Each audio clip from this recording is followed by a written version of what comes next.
taliyaha ciidanka booliiska gobolka Sanaag gaashaano dhexe Salebaan Ducaale Ubaxle warbaahinta kula hadlay magaalada Ceerigaabo ayaa bulshada gobolka Sanaag ugu baaqay inay si nabadgelyo ku dheehan tahay isu diiwaangeliyaan isla markaasina ay muwaadiniintu maraan sharciga diiwaangelintu ay u banaysay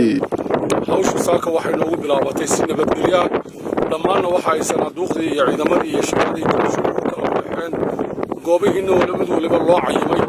waxayna noogu fushay hawshaas si nabadgelyo ayaa maad iskale waxaan bulshada degmooyinka ama tuulooyinka Ceelafweyn iyo Garadag iyo tuulooyinka hoos yimaada ku codsanaynaa in ay si amni ah oo wanaagsan oo dadnimo iyo mas'uuliyad ku jirto ula shaqeeyaan ciidanka booliiska ee sanaaduuqda amnigooda sugaya iyo goobaha ay iska codka ka bixin doonaan ayaan baa ugu dirayaa mar labaad iyo mar saddexaad bale bulshooyinka deegaanka Ceelafweyn iyo Garadag iyo nawaaxigeeda waxa la idinka fadhiyaa doorka kaar qaadashada kulliin shacabow inay fulisaan oo ilaalisaan amniga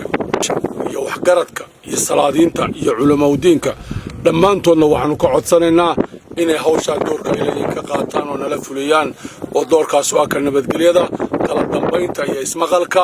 dhammaanna waxaan salaamayaa ciidanka booliiska iyo goobaha ay kala bixin ama shaqada ay fududeeyo ciidankana waxaan leeyahay mas'uuliyad aad iyo aad weyn isu saara waxaan leeyahay hawsha aad ku leedihiin doorka nabadgelyada boqolkiiba boqol ka dhiga Allah ha idin fududeeyo dadkana Allah idin sakhiro ummadana waxaan leeyahay nabadgelyada ayay horumarkeena iyo nolosheena iyo dawladnimadeena ku jirtaa komishanka waxaan wada shaqayn fiican baa naga dhaxaysa sida uu dadaaleyseen u dadaala mar labaad inta hawsha soo dhamaanayso shanta cashan waxa la idinka fadhiyaa in bulshadana aad u shaqaynaysaan hadal wacan iyo mas'uuliyad wacan iyo cod wacan iyo soo dhaweyn wacan ay idin kala kulmaan komishanka intaas leeyahay idinkana waxaan leeyahay bulshada waxa uu sheegtaan inay doorka ay leeyihiin saxaafadu waa inay noqotaa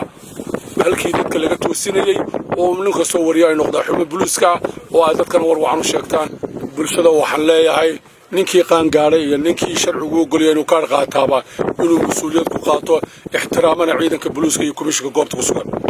Cabdiraxmaan Cadaani Horyaal TV magaalada Ceerigaabo.